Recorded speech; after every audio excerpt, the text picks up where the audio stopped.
estiverem vivos serão transformados e levados ao encontro do Senhor. Nas últimas palavras do Mestre, reveladas a João na ilha de Patmos, contém o tema dessa festa: eis que cedo venho, e o meu galardão está comigo, para dar a cada um segundo a sua obra. Então nós não queremos aqui traçar uma argumentação para te convencer que Jesus Cristo veio, porque você que está aqui, creio que a maioria são crentes e conhecedores da palavra de Deus. Vocês sabem disso, vocês vivem pregando isso. Agora há pouco o irmão deu uma palavra neste sentido. O crente sabe que Jesus voltará. Glória a Deus. Aleluia. E é por isso que eu quero até a minha reflexão nesta noite. Não é para convencer que Cristo voltará, mas sim como devemos esperá-lo. De que forma nós devemos esperar o advento do Messias. Aleluia. E eu encontrei nesses dois versículos, é evidente que um se trata de uma parábola de Jesus dentro do sermão, fazendo alusão à sua vinda, literalmente, e o outro do livro de Êxodo trata-se da Páscoa, da celebração da saída dos filhos de Israel do Egito, da noite em que eles ficariam livres do cativeiro. Mas nesses dois versículos, um utilizando o sermão, outro utilizando a maneira com que os judeus deveriam comer a Páscoa, nós gostaríamos de falar sobre 4 maneiras em que nós devemos esperar o nosso Senhor. A saber, a primeira, cingido os lombos. A segunda, sapato nos pés. A terceira, candeias acesas. E a quarta, cajado na mão. Aleluia. São 4 posições da vida do cristão que são imprescindíveis para que não tenhamos nenhuma surpresa desagradável naquele dia, mas que possamos viver sempre atentos e dizendo: Maranata, venha logo, Senhor. Ora vem, Senhor Jesus. E a primeira maneira que nós devemos estar cingidos os lombos. Existem 2 maneiras bíblicas de cingir os lombos. Uma delas, Paulo retrata lá em Efésios: cingindo os vossos lombos com a verdade. Ele estava fazendo uma comparação do soldado de Cristo com o soldado romano. E cingir os lombos para o soldado romano era colocar uma cinta de couro em torno do seu tórax, que servia para proteção e também para carregar diversos tipos de armas para enfrentar a batalha. Mas eu creio e fico mais com a segunda versão. Cingir os lombos no contexto da Páscoa era uma atitude de prontidão, aonde o judeu colocava um cinto simples, com o objetivo de prender parte da sua túnica, já que eles não usavam calças como nós usamos, aqui no Ocidente, usavam túnicas. E na hora que eles estavam relaxados, a túnica ficava solta. E quando precisava de uma diligência, eles tinham que cingir o lombo com esse cinto e prender a ponta da sua túnica e estar prontos para a batalha. Então, dentro deste contexto, lombos cingidos quer dizer prontidão para a batalha, prontidão para o trabalho, prontidão para esperar, prontidão para evangelizar, prontidão para fazer missões, prontidão para fazer a obra de Deus naquilo que for solicitado. Nós devemos esperar ao Senhor com os lombos cingidos, dizendo: Senhor, eu estou pronto. Se for para partir agora, eu vou partir. Se for para trabalhar, é comigo mesmo. Se for para visitar, eu estou pronto. Se for para evangelizar, eu estou pronto. É campanha de oração, eu estou pronto, porque eu estou aguardando o meu Senhor com os lombos cingidos. Prontidão para o que der e vier. Aleluia. Tem muita gente displicente, dizendo: eu estou esperando Jesus, mas está relaxado, a túnica solta, as pontas se arrastando. Se precisar correr, de repente vai tropeçar.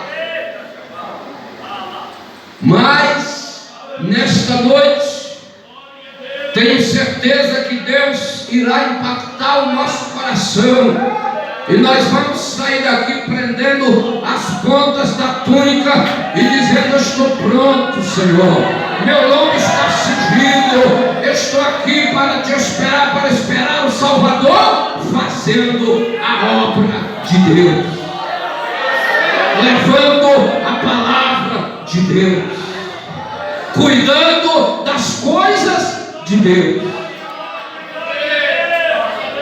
O mestre disse: em primeiro lugar o reino de Deus e a sua justiça, e as demais coisas vos serão acrescentadas. Aleluia. Vamos passar bem rápido para a segunda maneira que devemos esperar o Senhor: sapatos nos pés. Aleluia. Uma pessoa descalça é vulnerável. Até com chinelo havaiano. É uma mera ilusão que está calçado. Se pisar no espinho, já é. Às vezes até pior, porque se você está descalço, você já sabe que está descalço, você tem mais cuidado. Se está de havaiano, você pensa que está calçado, quando pisar no espinho, você se feriu. Aí o apóstolo Paulo também, lá em Efésios, ele diz: calçado os pés na preparação do Evangelho da paz. A preparação do Evangelho da paz é o futuro do soldado de Cristo. É Ele que nos garante segurança. A palavra de Deus, Jesus diz: eis que vos dou poder para pisar serpente e escorpião e toda obra maligna, e nada vos fará mal algum. Mas para pisar serpente, precisamos estar com um bom coturno, calçar os nossos pés. Nós sabemos que as serpentes, literalmente falando, 80% das suas picadas são abaixo do joelho. Então, se nós tivermos com um bom coturno, nós vamos andar destemido pelo mato, pisando em cima de serpente, pisando em cima de escorpiões e toda obra maligna, e vamos sair do outro lado cantando o hino da vitória. Calça os teus pés. E como é que eu vou calçar? É na preparação do Evangelho da paz. O que é um crente preparado, que conhece a palavra, que vem para a escola bíblica, que estuda a palavra, que medita na palavra, que está sempre pronto para responder a qualquer que nos pedir a razão da nossa fé. Calce os teus pés na palavra, se prepare na palavra. Calçar os pés é na preparação do Evangelho da paz.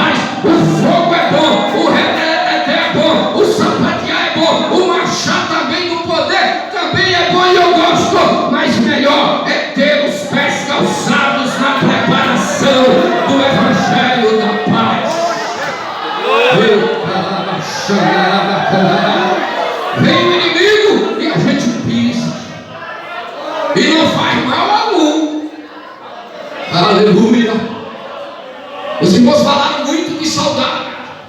E soldado, nós somos comparados ao soldado. E o soldado, ele não pode cruzar os braços no meio de uma guerra. Ele será alvejado. Tem que entrar para atacar. Tem que entrar para vencer. E a guerra que nós estamos, Jesus diz que nós somos mais do que vencedores. Mas não podemos cruzar o braço. Temos que entrar com coragem. Temos que entrar preparados. Jesus disse lá em Mateus: as portas do inferno não prevalecerão contra a minha igreja. E quando ele disse isso, ele quis dizer que nós temos autoridade para arrombar as portas do inferno e resgatar as pessoas pelo poder do Evangelho de Cristo. Aleluia! Quando nós vamos trazer alguém para os pés do Senhor, nós estamos entrando no território inimigo, quebrando as algemas e as cadeias e libertando alguém para a glória do nome do Senhor. Calçando os pés na preparação do Evangelho da paz. Irmão, não descuide da palavra de Deus. Não descuide de ler. Não descuide de observar. Hoje nós temos muitas coisas para ler. Eu não vou lhe pedir para você fazer uma análise do tanto de coisa que você lê no dia e o quanto isso tem de percentual de teor das Escrituras. As Escrituras estão divulgadas em sites, em redes sociais, mas infelizmente muita gente gosta de ler mais fofoca do que as Escrituras. E a palavra de Deus é que calça os nossos pés. Deus disse para os judeus, lá em Deuteronômio: quando vocês entrarem na terra que o Senhor meu Deus te der, e vocês vão escolher para vocês um líder, vocês escolhem entre os vossos irmãos, e façam um traslado dessa lei, uma cópia dessa lei, e ponham diante dele para que ele possa ler todos os dias e aprender a temer ao Senhor, para que vocês possam prosperar. Por que as autoridades seculares não prevalecem? Às vezes estão lá em cima na popularidade, depois caem lá para baixo, porque não observam os princípios da palavra de Deus. A palavra de Deus, ela é fiel, é o segredo da vitória. Deus disse para Josué, quando chamou a Josué para substituir Moisés, e a missão era difícil, Deus disse: como foi com Moisés, eu só serei contigo, não te deixarei, não te desampararei, mas tão somente esforça-te e temor, não passe nem te espantes, porque o Senhor teu Deus é contigo por onde quer que andares. Tenhas o cuidado de fazer conforme tudo quanto está escrito na lei que o meu servo Moisés te passou. Então farás prosperar o teu caminho, e prudentemente te conduzirás. O segredo é observar a palavra. Lá onde você trabalha, observe a palavra. Alguém vai ver que você é abençoado porque você observa a palavra. Alguém vai te dar valor. O inimigo às vezes não dá. Alguém pode se levantar, mas alguém vai lá te ver e vai saber que você é um servo. Você é uma serva abençoado e uma serva abençoada, e vai abençoar a sua vida através do teu testemunho.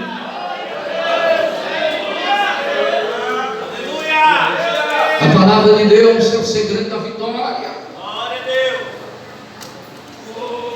O salmista dedicou o maior salmo de todos eles, exaltando essa lei. O Salmo 119 diz que ela previne contra o pecado. Escondi a tua palavra no meu coração para não pecar contra ti. Prevenção. Diz que ela também é terapêutica. Como purificará o jovem o seu caminho? Observando conforme a tua palavra. Prevenção e terapia é o Evangelho do Senhor Jesus Cristo. Ela abre o entendimento. Salmo 119, a tua palavra dá luz, a exposição da tua palavra dá luz, e dá entendimento ao simples. Versículo 105 nos diz que ela ilumina a nossa trajetória. Lâmpada para os meus pés, farol baixo. É a tua palavra, luz para o meu caminho, farolzão de milho, ó. O inimigo vem lá de longe e a gente já está começando a observar. É ele que está tramando, está repreendido em nome de Jesus, mas ele está aqui mais perto. Mas a tua palavra também me mostra, porque ela é lâmpada para os meus pés e luz para o meu caminho. Calçado os pés na preparação do Evangelho da paz. Esperamos ao Senhor com os lombos cingidos e com os sapatos nos pés. Como é que está o seu sapato espiritual? Você está pronto para enfrentar a heresia? Você está pronto para defender o credo, aqueles princípios que você crê? Você está pronto para debater com o herege que vem tentar te convencer? Como é que está a tua preparação do Evangelho da paz? Calce cada dia os teus pés na preparação do Evangelho da paz. Não saia da presença do Senhor. Não se envolva com aventura. Não se envolva com algo de modernidade. Se envolva com a palavra de Deus. Calce os teus pés, firma eles sobre a rocha, para que você possa dizer: vem, Senhor Jesus, eu estou com os lombos cingidos, estou com os meus pés calçados.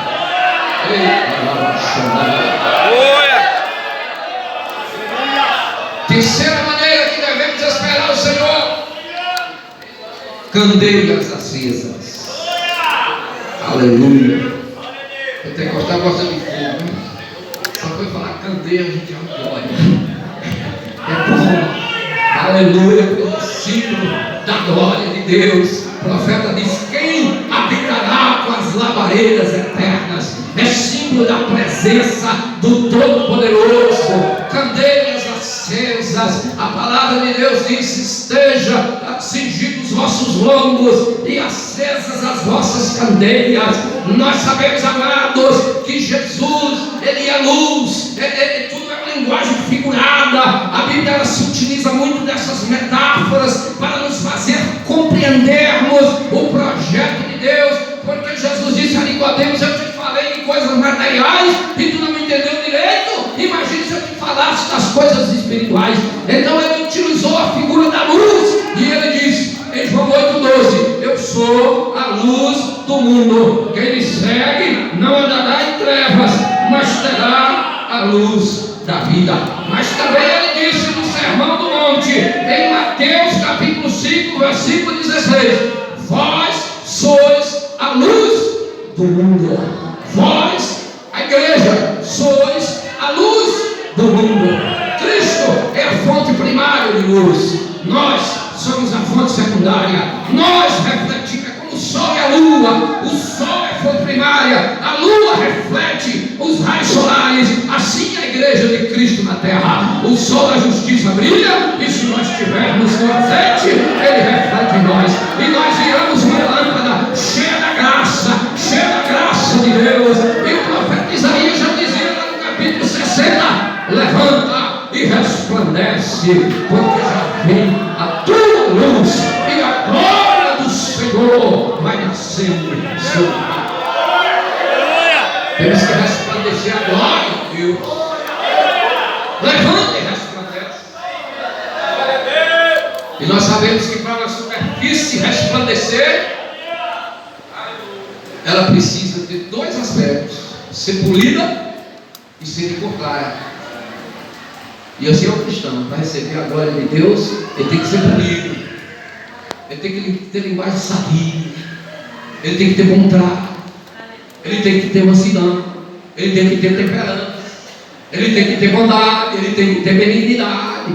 E a gente vem todo cheio de arestas lá do mundo, e Jeová vai passando a lixa: eu vou polir essa superfície. Aleluia, eu vou tirar as arestas, eu vou polir para que a minha glória reflita sobre ele. Eu vou polir essa superfície. Por isso, quando a palavra de Deus fala conosco, nós devemos baixar a cabeça e dizer: fala, Senhor, que o teu servo ouve, eu quero obedecer. É Deus tirando as arestas, é Deus tirando os atritos, sobre nós. Candeias acesas. Crentes brilhando como luz. E nós sabemos lá pela palavra das 10 virgens que para ter candeia tem que ter azeite. Para ter luz tem azeite. E o azeite é símbolo do Espírito Santo. Nós sabemos isso. Então quem faz o crente brilhar é a presença do Espírito de Deus na vida dele. Quem faz o crente brilhar é a comunhão que ele tem com o Senhor. Lembra de Moisés? Encostou próximo de Deus. Trovões, relâmpagos. No Horebe, no Sinai. E agora foi tão grande que os israelitas disseram: não. Vai lá você, porque nós não vamos aguentar isso. Tudo que você voltar de lá dizendo que ele mandou, nós vamos obedecer, porque nós sabemos que é Ele que está falando. O que o Senhor falar contigo, pode falar com a gente, que nós obedeceremos. É fato que depois nós vamos cumprir essa promessa, mas prometemos. E a Bíblia diz que quando Moisés desceu do monte, teve que colocar um véu.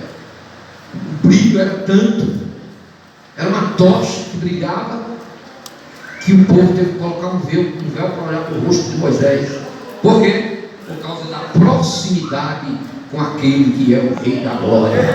Quanto mais nós nos aproximamos dele, mais a nossa vida brilha. Quanto mais nós nos aproximamos, quanto mais nós nos enchemos do Espírito, que é um dever nosso, é um imperativo. Já a palavra não diz: se você quiser, é uma opção, se você achar bonito, se você achar que deve. Não, o apóstolo Paulo diz: não vos embriagueis com vinho em que há contenda, mas enchei-vos do Espírito de Deus.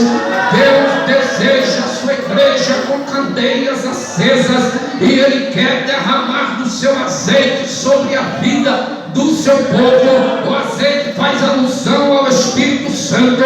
É o Espírito que move, é o Espírito que convence, é o Espírito que alegra, é o Espírito que transforma, é o Espírito que muda a situação, é o Espírito que opera. É Ele que nos segura aqui, foi Ele que nos moveu até aqui, é Ele que nos sustentará, é Ele que levará a sua igreja, a sua noiva, ao encontro do Senhor. Por isso, encha a tua candeia nesta noite. Como está a tua reserva nesta noite? Quero te lembrar que o Espírito de Deus, Ele está neste lugar. E se você começar a adorá-lo, se você começar a glorificá-lo, Ele vai começar a se mover. Ele ainda é aquele que enche, que transborda. Jesus ainda é aquele que batiza. Jesus ainda é aquele que vê a sua igreja cheia.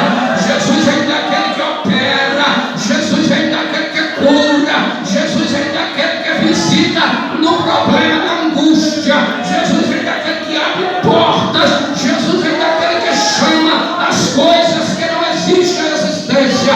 Encha a tua candeia nesta noite.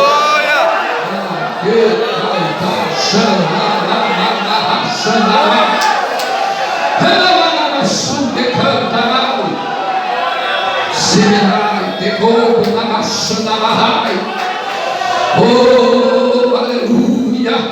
Candeias acesas iluminam, transformam a sociedade. Não deixa o mundo estar querendo apagar a tua candeia, o mundo querendo soprar a tua luz. Mas a Bíblia diz assim: resplandeça diante dos homens, e para que vejam as vossas boas obras e glorifique a vosso Pai que está no céu.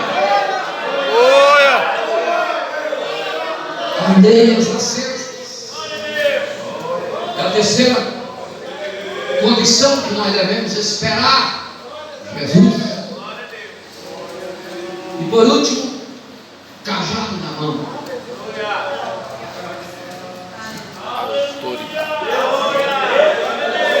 Aleluia. O cajado é uma peça simples. Na Bíblia, ele pode ser chamado de cordão. ou de vara, devido ao sentido que o último termo que se tem na nossa língua popular. Eu usarei o termo cajado. Em muitos pontos da Bíblia parece cordão, parece cajado, parece vara. É a mesma coisa. E nós observamos que esse pedaço, às vezes tosco, de madeira, ele traz um simbolismo interessante. Ele é o companheiro dos peregrinos, pastores nômades, pessoas que empreenderam longas jornadas pelo deserto. O que eles carregavam? Um cajado. Até hoje, o pastor nômade diminuiu bastante essa atividade, mas ainda existe no Oriente Médio. Você pode ver que ele tem um pedaço de madeira em sua mão.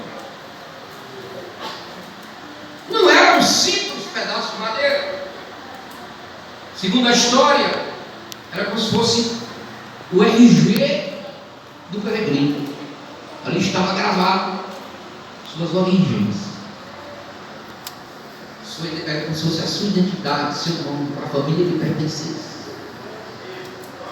De repente ele é atacado por uma fera na sua caminhada, a sua identificação estava registrada no seu cajado. E ele se tornou símbolo de autoridade, símbolo de resistência, símbolo de resiliência, símbolo de capacidades de se adaptar em ambientes hostis. Ele se tornou símbolo da autoridade divina. E nós observamos lá em Gênesis, no capítulo 32, e o versículo 10, quando Jacó retorna da casa do seu sogro para um reencontro com seu irmão que ele havia brigado, tirado dele a primogenitura de forma ardilosa, mas com uma vontade de ter a bênção de Deus maior do que qualquer obstáculo. Ele conseguiu que o seu pai o abençoasse. E ele foi. E no versículo 10, o contexto nos mostra que ele está retornando com duas mulheres, filhos, empregados e rebanhos. Mas de repente, um dos seus empregados que ia adiante trouxe a notícia: teu irmão vem contra ti com 400 homens.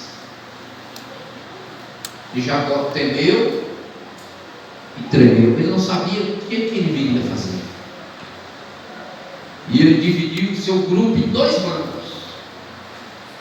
E disse: porque se eles atacarem um, escapa o outro. E fez uma oração a Deus: Senhor, grande é a tua benevolência para comigo. É muito maior do que eu mereço. A pé passei esse Jordão, apenas com um cajado na mão. E agora volto com condições de dividir em dois rebanhos, em dois bandos. E o cajado na mão. Ele saiu, peregrinou pelo deserto, e o cajado na mão. A autoridade na mão. A identidade de servo de Deus na mão. Não abra mão disso. Não viva uma crise de identidade. Saiba quem você é diante da terra, diante da humanidade. Você é servo do Deus vivo. Você é servo do Deus Altíssimo. Não abra mão da sua identidade. Para o que der e vier. No deserto, cajado na mão. Na luta, cajado na mão. Não abra mão da autoridade que Deus te deu. De servo e de servo. Ele enfrentou o deserto. Deus falou com ele em visão. Depois ele vai até a casa do seu sogro. O seu sogro lhe arruma uma cilada. Ele queria casar com Raquel. E o seu sogro disse: o dote é 7 anos de trabalho. Fez aí, ó. Trabalhar 7 anos sem ganhar nada. Para casar com uma mulher que ama. Se fosse hoje, já tinha gente dizendo: não, eu prefiro não casar. Eu prefiro não casar. 7 anos de jornada de sol escaldante. Mas o que é pior, quando terminou os 7 anos, agora vamos entregar a noiva. Aí Labão vem. Oi, feio. E diz: aqui na nossa terra, meu filho, não se casa mais, não se dá mais. Aqui tem que ser por ordem cronológica. Se você quiser. Já trabalhou bem? E ele disse: te trabalho mais 7 anos por Raquel. 14 anos. Aleluia. Mas o cajado? Não. Cajado na mão. Injustiçado. E o cajado na mão. E a fé do Deus Altíssimo. 14 anos. Agora me dá a minha mulher que eu amo. Aí quando ele fecha os 14 anos, ele diz: agora Labão, terminou o dote, agora precisamos acertar nosso salário. E Deus disse: agora que eu vou te abençoar. É agora que eu vou. Agora que tu vai receber, ó, férias, 13º, multa rescisória, fundo de garantia, tudo que tu tem direito, tu vai receber agora. Qual é o salário? A salpicada. Separou as ovelhas branquinhas e as salpicadas e malhadas. Botou distante umas das outras. Pela primeira lei de Mendel, que é a lei básica da genética, branco com branco só sai branco. Salpicado com salpicado não sai branco. Tem que sair salpicado. Mas pela lógica não é para nascer nem para ovelha, para Jacó. Mas de noite Deus lhe aparece, porque ele estava com o cajado na mão. Aleluia. Ele estava ligado no céu. E Deus lhe dá uma visão. Só para ele não desanimar, que os bodes, que os carneiros que cobriam as ovelhas eram todos salpicados e malhados. Aí agora entra a lei. O salpicado e malhado é a gente dominante, agora vai sair os cabritos, tudo, mesmo as ovelhas, sendo de outra cor. Foi o contrário aqui do que eu falei. Ele deu as ovelhas brancas para os cabritos salpicados e malhados sem a sorte. Como é gênero recessivo, não tinha possibilidade de sair salpicados e malhados. Mas quando ele teve a visão que os carneiros que cobriam as ovelhas eram todos salpicados e malhados, e não nasceu nenhum carneiro, nenhum cordeiro para Labão. Em pouco tempo, Labão só tinha as matrizes. E vocês sabem que o bode é ligeiro para progredir. E as matrizes ficando velhas e Jacó ficando dono do rebanho. E Labão chamou ele e diz: não, vamos mudar esse salário, vamos inverter a coisa. E Deus inverteu também. E com pouco tempo ele era dono do rebanho de seu sogro, quase 100%. Porque ele estava com a autoridade de Deus, com o cajado em sua mão. Deus o abençoou na trajetória. Deus disse: agora você volta para a casa do seu pai. E ele pegou os filhos, as mulheres, as ovelhas, os empregados e foi.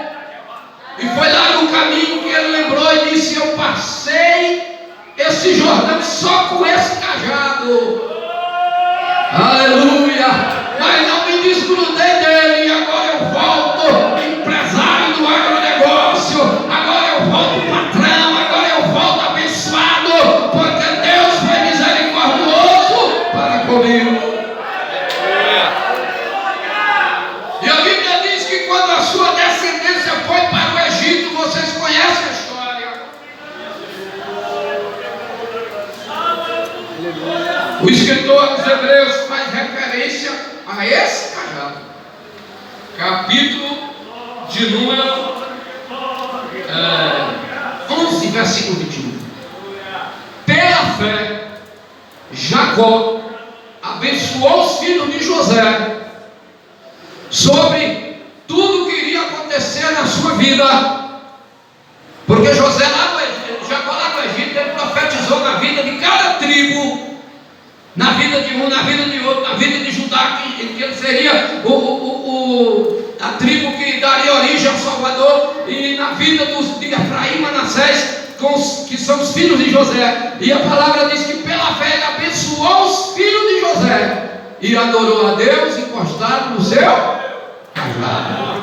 Aleluia! Velhinho, mas o cajado na mão. A autoridade de Deus, e tudo que ele disse, Deus cumpriu. Porque quem tem intimidade com Deus, ele vela pela sua palavra. Tem intimidade com o Senhor. Não deixe o cajado que o Senhor te deu, a autoridade que ele te deu para fazer a obra, para orar para o enfermo, para fazer aquilo que Deus determinar na sua vida. Faça, para que você um dia também chegue no final e adore a Deus e diga: o cajado ainda está na mão. Aleluia. E mais tarde nós vimos, amados, o cajado na vida de Moisés. Irmãos, conhece a história de Moisés? Ele se precipitou no projeto lá e matou um egípcio, enterrou, ficou 40 anos pastoreando ovelhas, um trabalho pesado. E quando ele está lá no Monte Horebe, pastoreando o rebanho do seu sogro, a Bíblia diz que ele olhou e viu os arbustos queimando, e ele viu que era um fogo diferente, porque queimava e virava cinza. O fogo aceso e os arbustos não se consumiam. E ele disse: tem algo estranho aqui, sobrenatural. Quando ele se virou para ver, o Senhor disse: tira o sapato dos teus pés, porque o lugar que tu estás é terra santa. Eu ouvi o clamor do meu povo no Egito e vim até você, para que você vá tirar o meu povo do Egito. E ele disse: quem sou eu? E Deus disse: o que tu tens na mão? Ele disse: o quê? Um cajado. É com ele que eu vou te usar. Aleluia. Joga no chão aí. Deus, vou te mostrar qual é a autoridade e poder divino. Quando jogou no chão, transformou numa serpente. Ele disse: pega na cauda. Ele transformou de novo no cajado. Ele disse: faça isso diante de Faraó, para que ele saiba que eu sou e envio a vós. Autoridade. A autoridade de Deus na vida de Moisés. Na vida de Moisés, o cajado foi importante. Na vida de Moisés, o cajado foi sinal de livramento. Porque quando Faraó liberou o povo para sair do Egito, ele se arrependeu e voltou atrás, encurralou o povo de Israel em frente ao Mar Vermelho. E Moisés clamou a Deus, e Deus fala com ele: por que clamas a mim, Moisés? Estende o teu cajado sobre essas águas e diga ao povo que marcha. O cajado nas mãos de Moisés era sinal de livramento de Deus, era sinal de que Deus estava com o seu povo, era sinal da bênção de Deus na vida do povo de Israel. E quando eles passaram o Egito, encontraram Também no primeiro desafio, falta d'água no deserto. E Moisés ora ao Senhor, o povo murmurou: tirasse-nos do Egito para morrer de fome. E o povo murmurou contra Moisés. E Deus disse para Moisés: pegue os anciãos e siga na frente com os anciãos de Israel, e pega esse cajado que tu tem na mão, e eu vou estar lá na rocha, e você fere a rocha diante deste povo. E Moisés assim fez, feriu a rocha e virou um manancial no meio do deserto. Cajado na mão do servo de Deus é sinal de provisão da parte de Deus. Não solte o teu cajado, confia no Senhor, confia na providência de Deus. Quem sabe a situação está aparentemente sem saída, mas mantenha a tua comunhão, a tua identidade de cristão, a tua identidade de servo, de serva. Mantenha fiel ao Senhor, que a providência dele vem, e assim é que nós devemos esperar o Senhor com o cajado na mão. Aleluia. Cajado na mão tem promessa de vitória na batalha. A Bíblia diz que Moisés, com o povo de Israel, enfrentou o primeiro exército inimigo, Amaleque. E Moisés disse a Josué: prepara os homens para pelejar contra Amaleque. O arsenal velho de quem vivia no deserto ia ser bem precário, mas prepara. E disse que eu vou subir no cume do monte, e o cajado de Deus estará na minha mão, e eu vou interceder por vocês, e vocês vão para a guerra. E a Bíblia diz que Moisés estendeu a sua mão com o cajado e começou a orar. E o exército vencia enquanto ele orava. Ele orando e os soldados guerreando e os inimigos caindo por terra. Ele orando e os soldados pelejando e os inimigos fugindo. Mas a Bíblia diz que a sua mão pesou. E quando a sua mão descia, o povo perdia a batalha.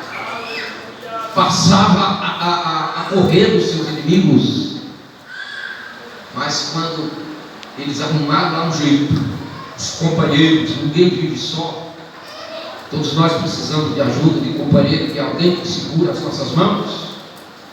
Arão e Hur colocaram à disposição de segurar nas mãos de Moisés, e Moisés com o cajado de Deus na sua mão, aleluia, Israel prevaleceu contra o inimigo, porque Deus pelejou por ele.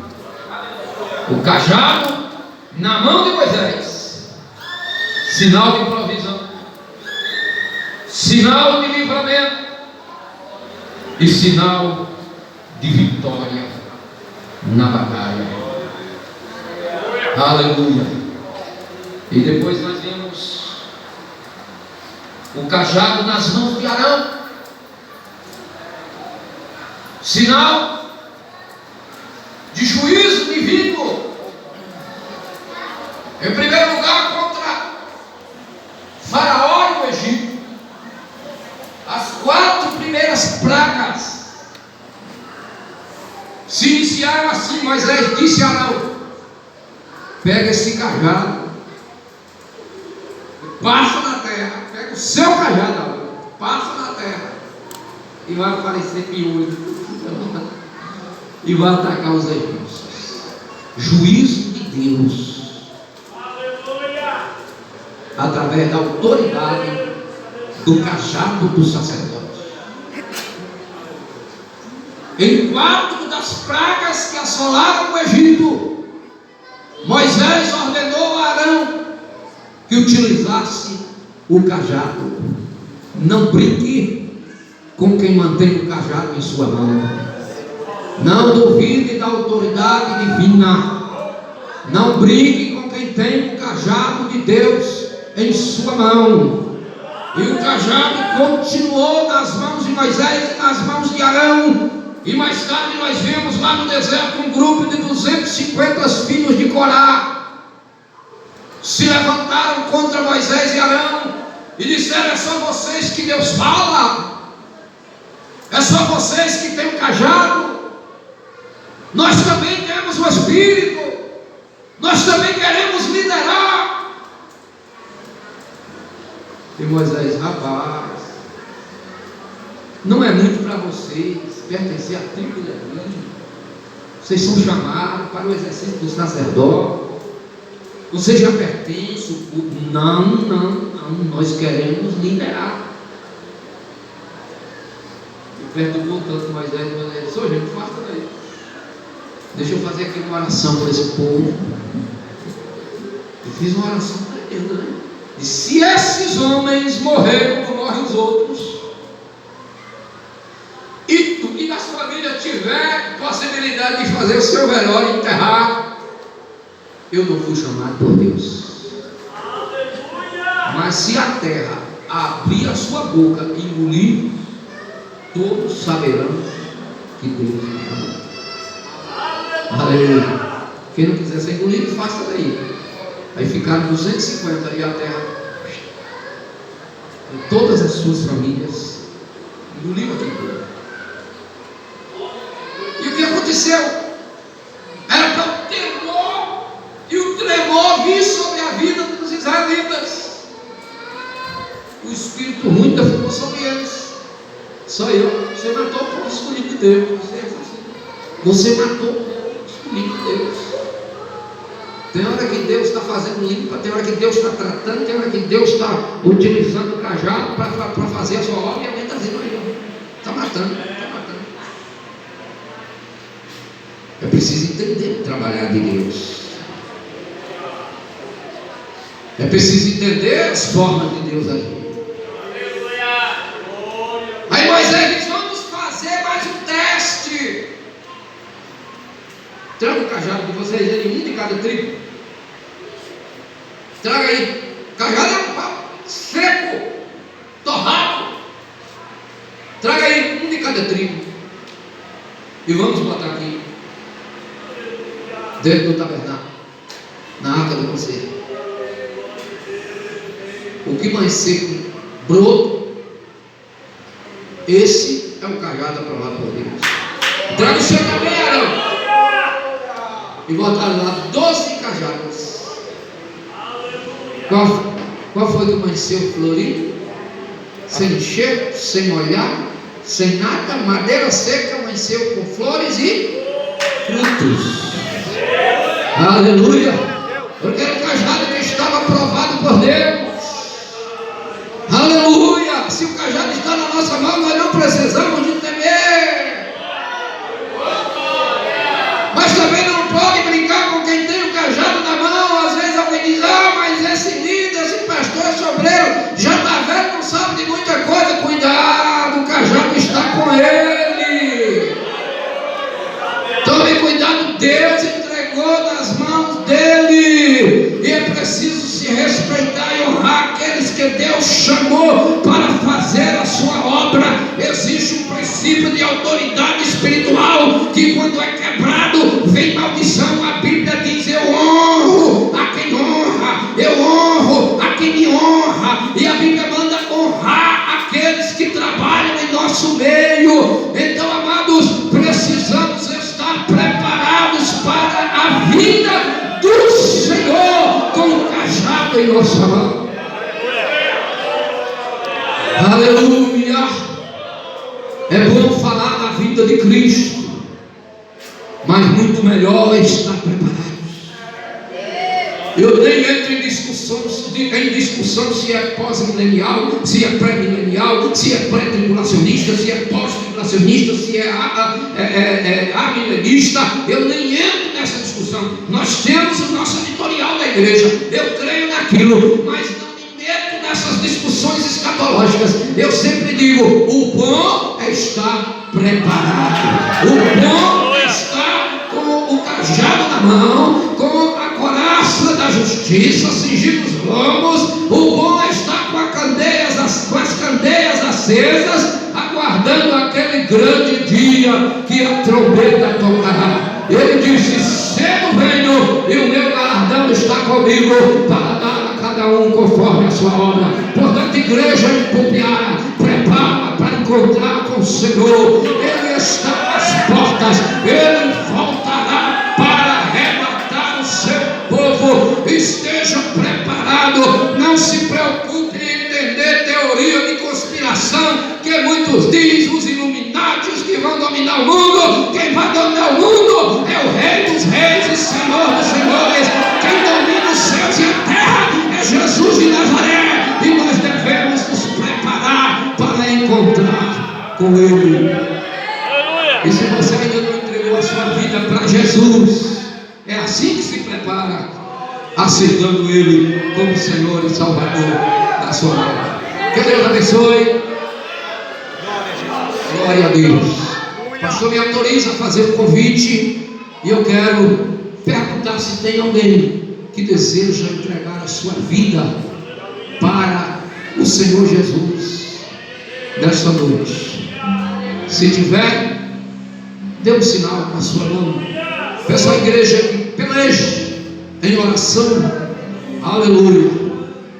Que eu vou cantar aqui uma estrofe de mim, e você medite na letra do hino, em tudo que você ouviu, e venha entregar a sua vida para a vida.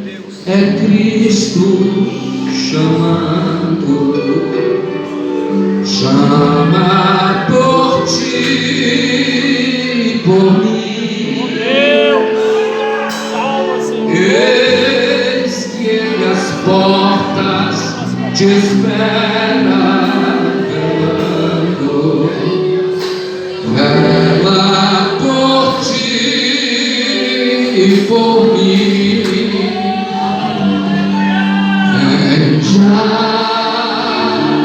Vem já, alma cansada, vem já, manso e suave, Jesus convidando, chama, vem pecador. Cadê você que entendeu a mensagem e quer entregar a sua vida para Jesus? Levante assim das suas mãos como sinal positivo de que você quer entregar a sua vida para o Senhor. Correm os dias, as horas se passam por ti e por mim. Transe de morte por fim vão chegando. Vem para ti e para mim. Vem já,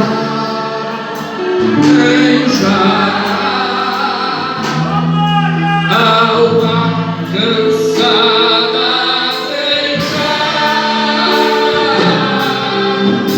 manso e suave, Jesus convidando, chama, vem pecador.